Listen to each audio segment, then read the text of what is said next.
तो अभी 2-3 दिन पहले आप लोगों ने देखा होगा कि यूपी बोर्ड का रिजल्ट आया हुआ है और उसमें जो है क्लास 10th में एक लड़की ने टॉप किया है और उसका नाम शायद जो है प्राची निगम है और 12th में एक लड़के ने टॉप किया है और उसका नाम जो है शुभम वर्मा है।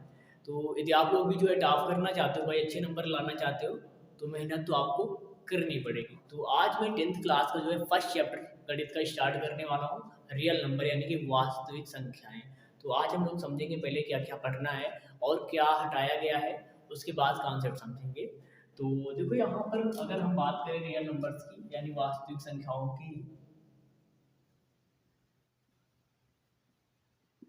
रियल नंबर्स वास्तविक संख्याएं, वास्तविक संख्याएं देखो इस चैप्टर में जो है प्रश्नावली 1.1 ये हटा दी गई है, इसको आपको नहीं पढ़ना है, हटा दी गई है।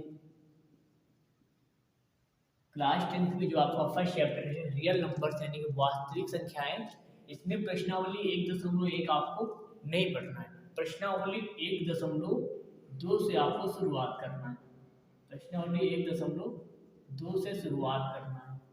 तो प्रश्नावली 1.2 से लेकर के आगे जितनी भी प्रश्नावली है उनमें हमें क्या क्या पढ़ना है वो हम जान लेते हैं। तो देखो प्रश्नावली 1.2 से हमको पढ़ना है, तो 1.2 से लेकर के आगे जो भी 1-2 और प्रश्नावली है उनमें कितने टाइप के क्वेश्चन हमको मिलेंगे। तो पहला टाइप देखो क्या मिलेगा हमको, पहले टाइप में हमको क्या पढ़ना है कि दो संख्याओं का जो है लासा मासा हमसे पूछेगा।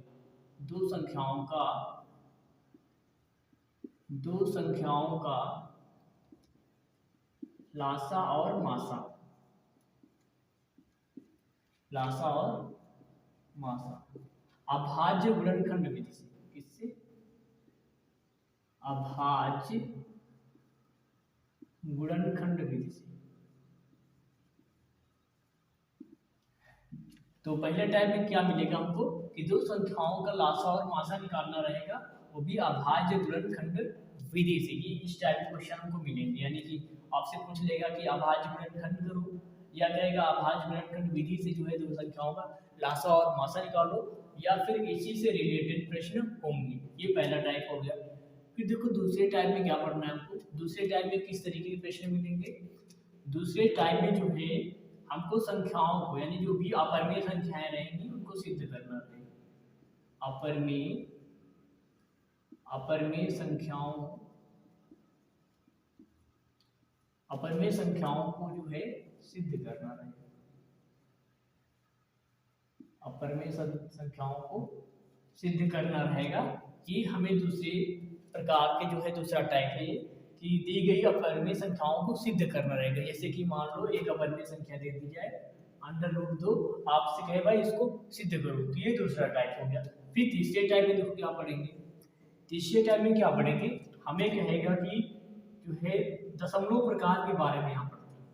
जो तीसरा प्रकार है यहाँ पर दशमलव प्रकार के बारे में पढ़ेंगे। यहाँ पर हमसे पूछेगा कि बताओ दशमलव प्रसार जो है शांत है कि अशांत है। दशमलव प्रसार जो है शांत है या अशांत है। तो दशमलव प्रसार से रिलेटेड जो है यहाँ पर प्रश्न मिलेंगे हमको। तो शुरुआत हमारी होगी पहले वाले टाइप से।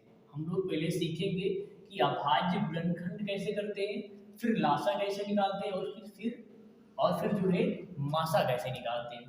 तो इतना आपकी समझ में आ गया होगा क्या पढ़ना है क्या नहीं पढ़ना है। मैंने बता दिया प्रश्नावली 1.1 हट गई है, इसको आपको नहीं पढ़ना है, तो इसका स्क्रीनशॉट आप ले सकते हो क्या क्या पढ़ना है।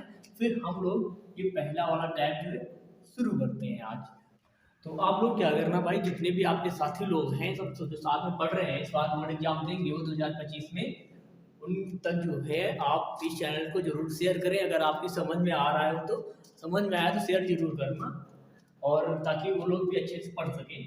और देखो आपको यहाँ पर मैं एक एक कॉन्सेप्ट क्लियर कराऊंगा, जो भी आपकी समझ में नहीं आए आप कमेंट करिए, एक एक डिटेल में मैं वीडियो बनाऊंगा उस पर। और इतना मैं प्रॉमिस करता हूँ कि कोई भी डाउट आपका यहाँ से नहीं छूट के जाएगा, कोई भी डाउट नहीं बचेगा, आप एक एक क्वेश्चन अपनी किताब से सॉल्व कर लोगे। तो चलिए हम लोग आगे शुरू करते हैं। ये पहला टाइप हम लोग समझेंगे कि कि अभाज्य गुणनखंड होता क्या है पहले, फिर अभाज्य गुणनखंड विधि से जो है मतलब अभाज्य गुणनखंड कैसे करते हैं, फिर अभाज्य गुणनखंड विधि से लासा और मासा कैसे निकालते हैं। अभाज्य गुणनखंड,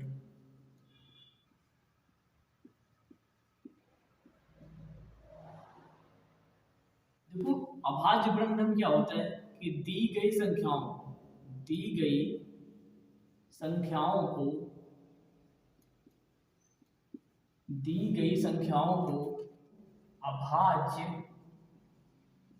अभाज्य संख्याओं के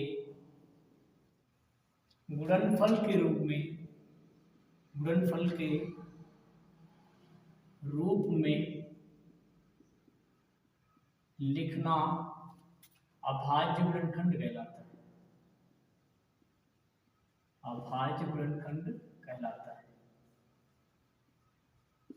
अगर कोई आपसे पूछे कि अभाज्य गुणनखंड क्या होता है तो क्या बताओगे कि दी गई संख्याओं को, कोई भी संख्या हमको दी जाए उनको अभाज्य संख्याओं के गुणनफल के रूप में लिखना ही अभाज्य गुणनखंड कहलाता है। तो अब देखो यहाँ पर उदाहरण के द्वारा मैं आपको समझाता हूँ। जैसे कि एक संख्या मैंने ले ली यहाँ पर 18, तो इसको क्या करेंगे, पहले अभाज्य गुणनखंड के रूप में हमें लिखना है ना, तो इसको तोड़ देंगे हम लोग। इसको क्या लिख सकते हैं, 9 दूनी 18, 9 गुणे 2। देखो जब तक टूट जाए तब तक इसको तोड़ते रहना। 9 को क्या लिख सकते हो, 3 गुणे 3 और गुणे 2।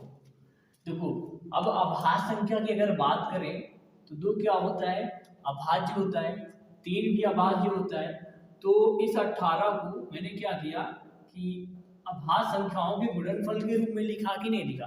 तो दी गई संख्या, जो भी संख्या दी जाए उसको अभाज्य संख्याओं के गुणनफल के रूप में लिख देना ही क्या कहलाता है, अभाज्य गुणनखंड कहलाता है। इन सभी को गुणा करेंगे तो आपको वही संख्या जो है प्राप्त हो जाएगी। चलिए एक उदाहरण और लेते हैं।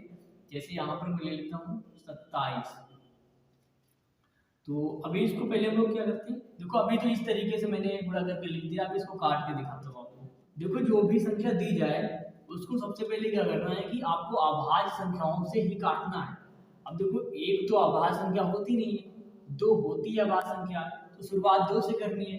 2 से न कटे तो फिर इसके बाद जो भी अभाज्य संख्या है 3 आती है, 3 से काट के देखना है। 3 से न कटे तो देखो 4 जो है अभाज्य संख्या नहीं होती, 4 से नहीं काटना है आपको, फिर 5 से काटना, क्योंकि 5 क्या होती है, अभाज्य संख्या होती है।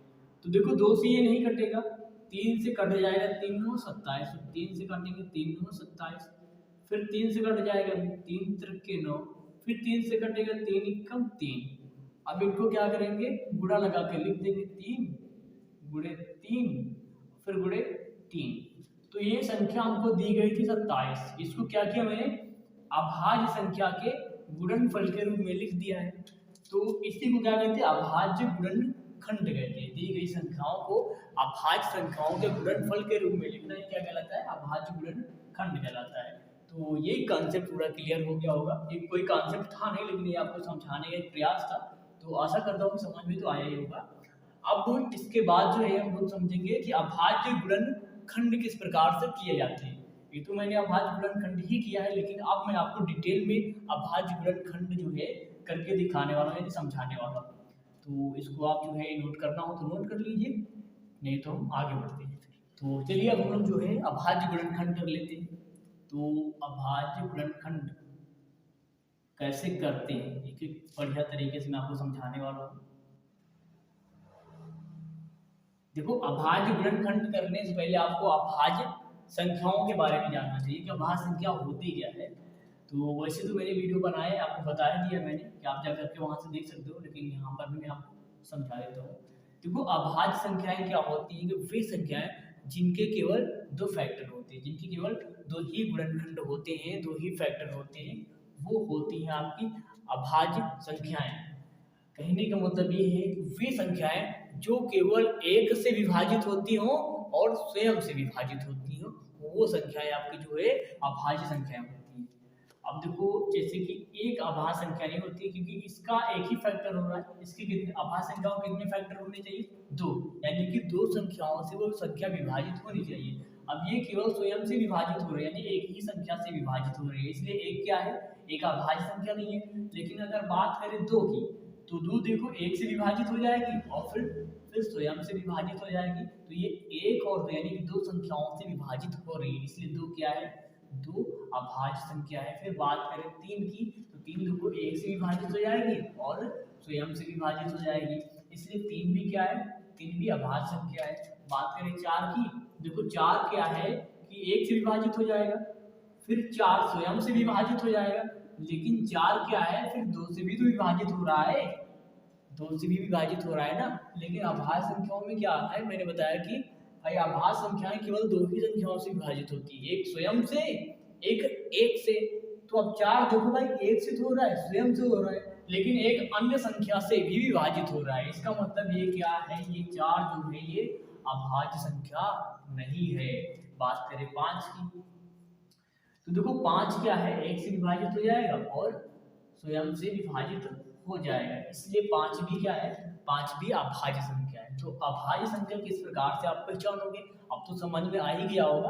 अब हम लोग करते हैं अभाज्य गुणनखंड।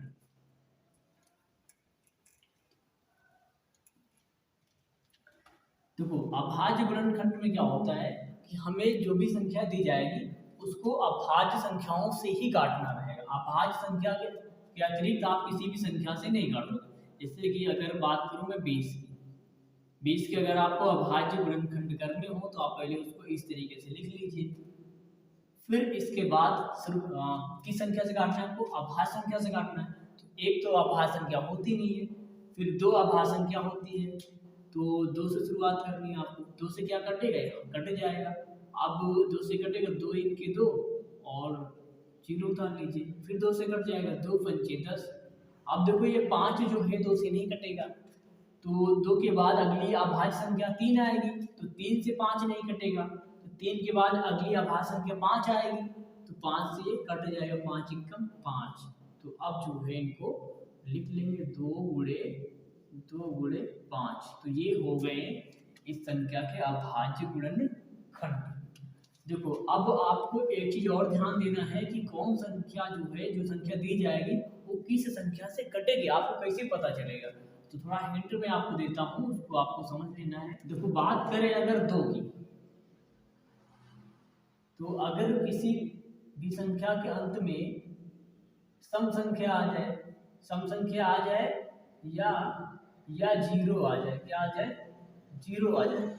अगर कोई भी संख्या है उसके अंत में क्या है, सम संख्या है या फिर जीरो आए, तो वो संख्या क्या होगी, दो से कट जाएगी। जैसे यहाँ पर 20 देखो, ये संख्या है, इसमें अंत में क्या आ रहा है, जीरो आ रहा है, तो ये क्या हो जाएगी, दो से कट जाएगी। तो अगर हम बात करें 56 की, तो देखो यहाँ पर अंत में 6 आ रहा है और ये सम संख्या है, तो ये दो से क्या हो जाएगी, कट जाएगी। तो इस तरीके से आप पहचान जाओगे कौन संख्या दो से कटेगी, कौन सी नहीं कटेगी।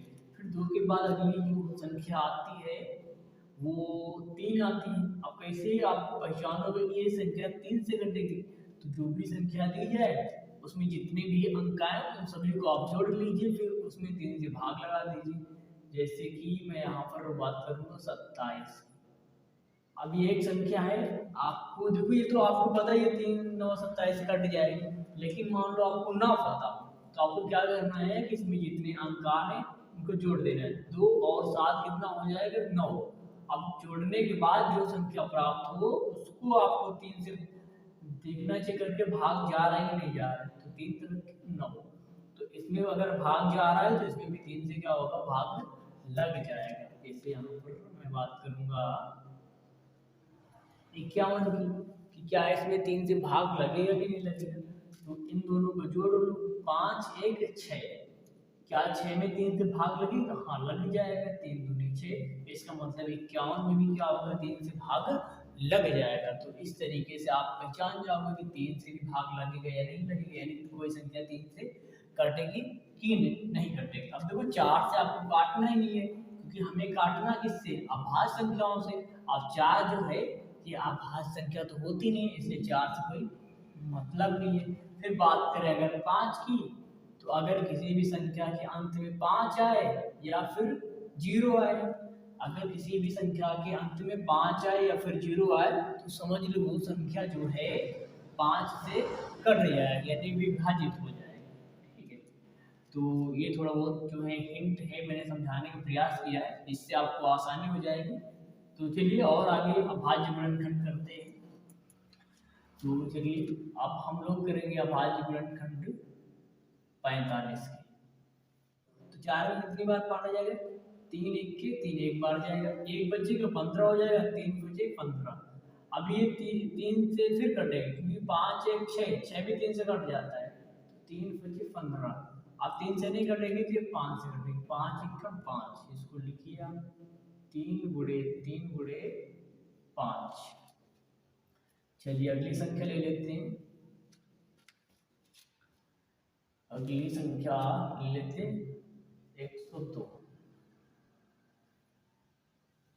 102 के हमें अभाज्य गुणनखंड करने हैं। अब देखो अंत में सम संख्या आ रही है, ये मतलब 2 से कटेगी, 2 से कटेगी तो 2 पंचे 10 और 2 एकम 2। अब 2 से नहीं कटेगी तो 3 से चेक कर लेते हैं, तो 5 1 6, 6 3 से कट जाता है, मतलब ये संख्या भी 3 से कट जाएगी, 3 एकम 3, 2 बचेगा, 3 7 21। अब देखो अब ये 17 जो है स्वयं से कटेगी। क्यों स्वयं से कटेगी? क्योंकि ये अभाज्य संख्या है, अभाज्य संख्या है, केवल स्वयं से ही कटती है या फिर 1 से कटती है। तो 17 एकम 17 ये हो जाएंगे इसके अभाज्य गुणनखंड। तो नोट करते रहिए आप लोग। और चलिए अगला लेते हैं, अगली संख्या हम लोग लेते हैं। तो अगली संख्या लेंगे हम लोग 506, इसके अभाज्य गुणनखंड करेंगे। अब देखो यहाँ पर क्या है कि सम संख्या आ रही है, मतलब 2 से कटेगी, 2 दूनी 4, 1 बचेगा, 2 पंचे 10, फिर 2 3 6। अब 2 से तो नहीं कटेगी, अब 2 से नहीं कटेगी तो आपको चेक करना है क्या 3 से कटेगी। 5 2 7 और 7 3 10, मतलब 10 आ रहा है, 3 से भी नहीं कटेगी। 3 के बाद 4 से तो काटना है क्योंकि 4 अभाज्य संख्या है। 5 से ट्राई करो, 5 संख्या कब कटती है? जब अंत में 5 आता है या 0 आता है, मतलब 5 से भी नहीं कटेगी। अब देखो 6 से आपको नहीं काटना क्योंकि 6 अभाज्य संख्या ही नहीं। 7 से ट्राई करो, 7 से ट्राई करो, क्या कटेगी भाई? 7 3 21, कितना बच रहा है? 4 बचेगा, 4 बचेगा 43, 7 से नहीं कटेगा, मतलब 7 से भी नहीं कटेगी संख्या। फिर आप किससे ट्राई करोगे?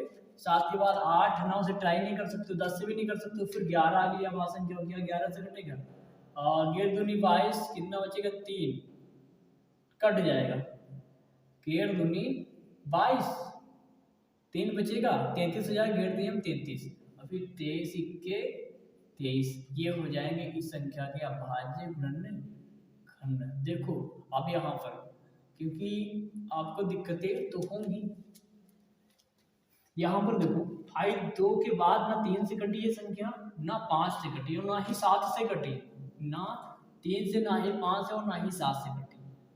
फिर देखो आपको अभाज्य संख्या से काटना है, तो 7 के बाद अगली अभाज्य संख्या 11 आती है, तो 11 से भाई ट्राई करो, 11 एकम 11, यानी 2 बार 12 चला जाएगा इसमें, तो 11 दूनी 22, 3 बचेगा तो 33 हो जाएगा, और 11 3 33, यानी 11 से भाग लग जाएगा। तो आज जितना भी पढ़ाया मैंने ये समझ में आ गया होगा। तो आज बस इतना ही, इसके आगे हम लोग नेक्स्ट क्लास में पढ़ेंगे।